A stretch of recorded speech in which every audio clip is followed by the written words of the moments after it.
14, MER Project Manager. 14. I wanted to say with the completion of tonight's commanding, this concludes operations for MER-1, spacecraft ID 253. And on behalf of the entire MER project, we'd like to thank the DSN for over 15 and a half years of outstanding support from launch until tonight. That support is one of the reasons why this mission has been so successful. And once again, the DSN has helped us to make history. Thank you. And this is Station 14 on behalf of the network. Thank you for your comments, and it's a sad day for all of us.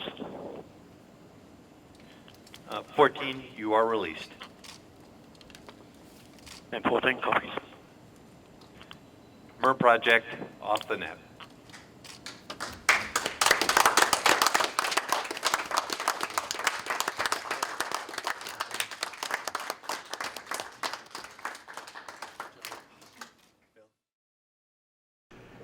T-minus 10, 9, 8, 7, 6, 5, 4, 3, 2, main engine start, 0, and liftoff of the Delta rocket with Opportunity, a chance to explore and unlock the secrets of our neighboring planet. The transients at liftoff.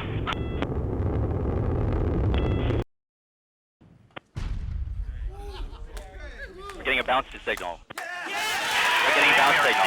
We're getting a bounce signal. Getting confirmation the spacecraft is bouncing and alive on Mars. However, this bouncing will take place for another 10 Signal has minutes. stopped. Hold on. We have a momentary loss of signal as the spacecraft is bouncing on the surface. It is difficult to maintain lock. We need to reacquire the signal to have positive confirmation of a safe landing.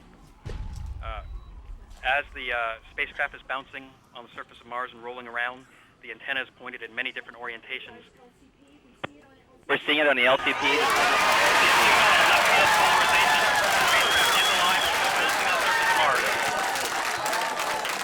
Very strong on our LTP. We have a very strong signal in the left-hand polarization channel, indicating that Still there. we still have a safe We're getting lander. a signal on RCP as well.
This mission accomplished so much more than we wanted to. It's mind-boggling to me.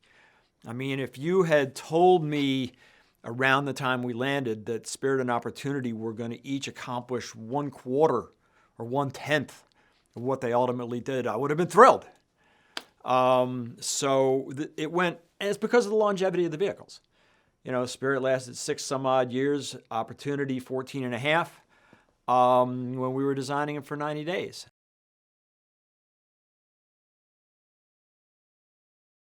One thing that I try very hard to do, and when I talk to my teammates, I tell them the same thing, is don't ever, ever, ever get to the point where you take this for granted. We have been given the opportunity by a team of engineers 15 years ago who built just 2 of the most extraordinary pieces of space exploration hardware ever conceived and built. We were given an incredible, sort of unprecedented opportunity. You only get to do something like this for the first time once.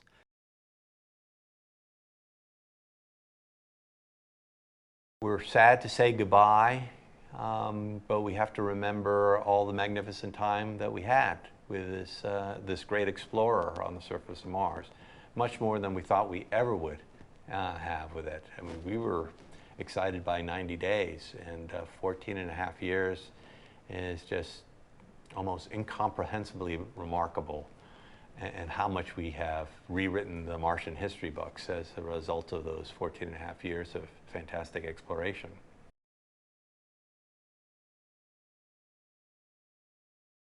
This more recent severe dust storm had a very sudden increase in atmospheric capacity. Literally within a couple days, it went from 1, which is sort of normal at this time of year, up to beyond the last measurement we had from the rover, which was 10.8.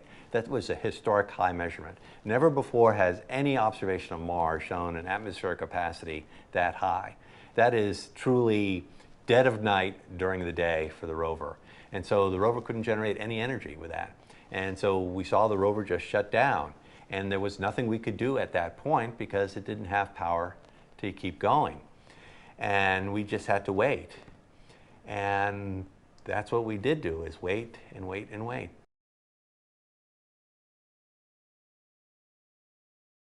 Yeah, the rovers changed fundamentally kind of our paradigm for exploration for Mars. So before Spirit and Opportunity, the mantra was follow the water. We were really interested in finding evidence that there was once liquid water on the surface of Mars. We thought there had been based on our orbital data, but we hadn't proven it. You can't prove it until you actually can get down and get your nose in the dirt. So with those rovers, we proved that, and now we've been able to move beyond that. So now instead of just following the water, what we're doing is we're trying to understand what was the chemistry of the water? How long did that water persist? Was that water something that could have given rise to life? Why did the environment change so much on Mars that we once had liquid water and we don't anymore?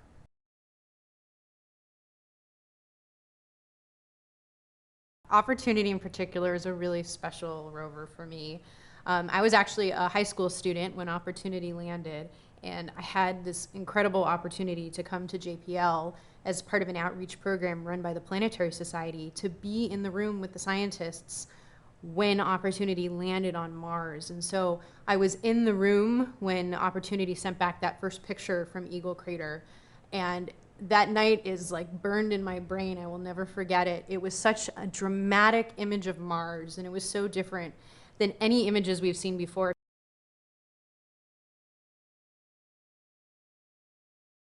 The Mars Exploration Rover mission brought mobility to surface exploration of Mars.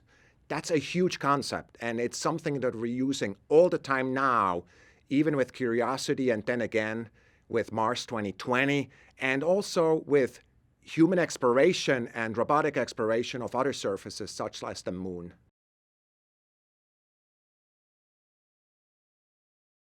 Forever, Opportunity will be a monument of exploration on the surface of Mars and a testament of a hugely successful mission that this agency and these teams have put together.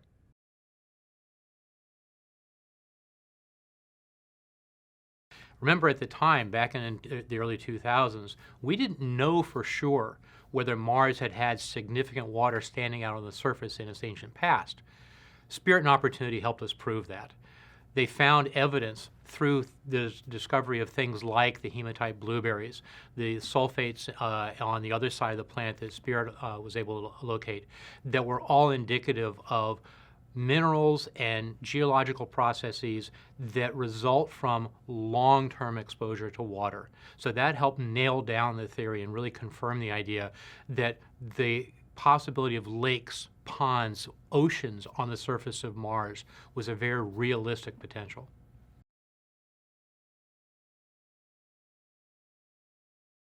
Some simple facts and figures: we were able to drive the rovers a combined total of over 45 kilometers between the two rovers. Opportunity alone drove over 42 kilometers. That's like driving from Battery Park at the south end of Manhattan all the way up to Scarsdale, New York. Originally, these were rovers that were just going to go 600 meters, 3 times or 4 or 5 times the length of a football field, but instead they did much, much more than that. They were going to return a few hundred pictures. Between the two rovers, we actually returned over 350,000 images from the surface of Mars.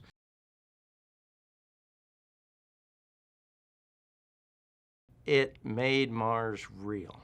It brought the excitement to the world, to the public, to the community, to the research community, and it actually showed that it could be quite possible for crews to live and work on the surface of Mars. It made it a tangible, real destination.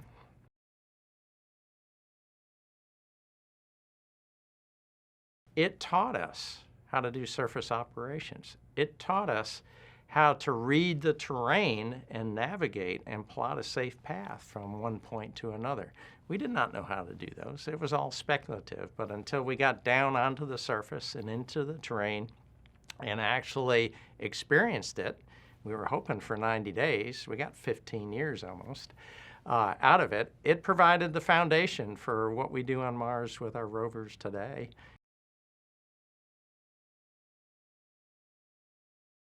It actually helped inspired the next generation of scientists and engineers. So these are people who saw the landing of the Mars Exploration Rovers, got excited about it, starting learning more about science or engineering, and now some of them are professionals working on the mission. And I think that's fantastic in terms of getting people excited and providing the opportunity for people to actually fulfill their dreams.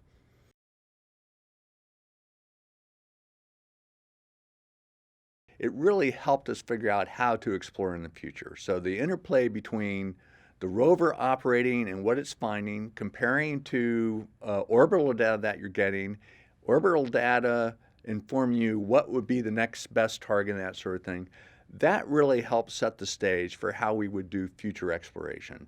And with Curiosity, and we plan to do this with Mars 2020, is use those assets that we have to further our capabilities as we explore beyond this area that we study specifically for the landing sites.